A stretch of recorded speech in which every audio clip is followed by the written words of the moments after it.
Europe. The Czech Republic.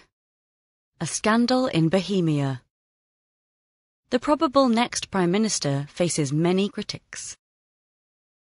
Andrej Babiš says the political establishment is conspiring to keep him from power.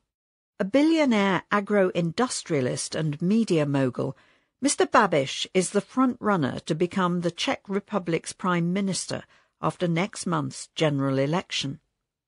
However, on September 6th, Parliament voted to strip him of immunity from prosecution as an MP, amid fraud allegations from the police. "You won't frighten me, you won't stop me, you won't get rid of me," the self-styled outsider bellowed from the dais before losing his immunity by 123 votes to just 4. Meanwhile, audio recordings of him speaking coarsely about how, for instance, he might use his newspapers to attack rivals have been posted anonymously online. There is even a phone app to help shoppers avoid foods produced by Agrofert, Mr. Babiš's conglomerate, which has 250 companies and 33,000 employees.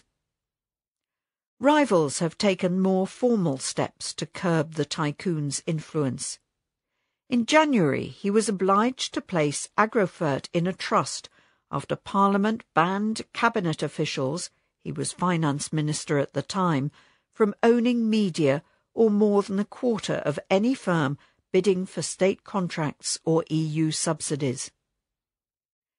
In May, Bohuslav Sobotka, the Social Democratic Prime Minister, whose coalition includes Mr. Babiš's ANO party, forced him to quit his ministerial job, citing separate claims of tax fraud.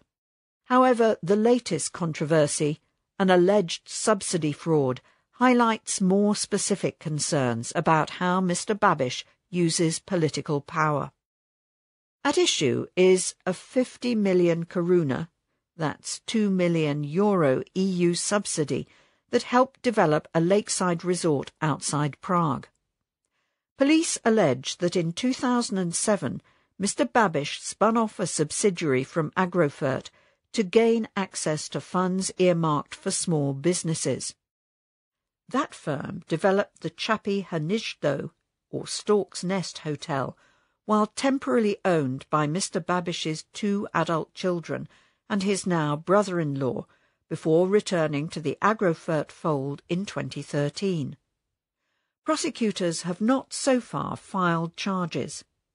Mr. Babiš denies all wrongdoing and insists the case is an attempt to derail his campaign.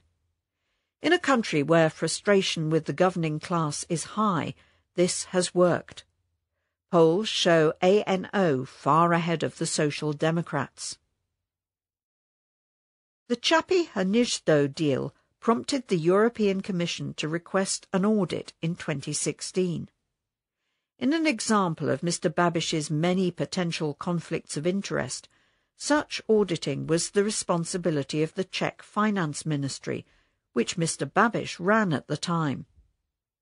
Lukáš Wagenknecht, a former deputy finance minister under Mr. Babiš, says the scandal fits a pattern. After leaving the ministry, Mr. Wagenknecht became chairman of an NGO that has been looking into Agrofert.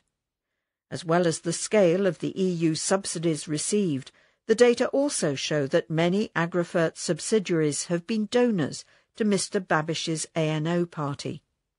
Between 2012 and 2016, a group of 14 firms under the Agrofert umbrella that drew nearly 1.4 billion koruna in EU subsidies donated about 31 million koruna to ANO.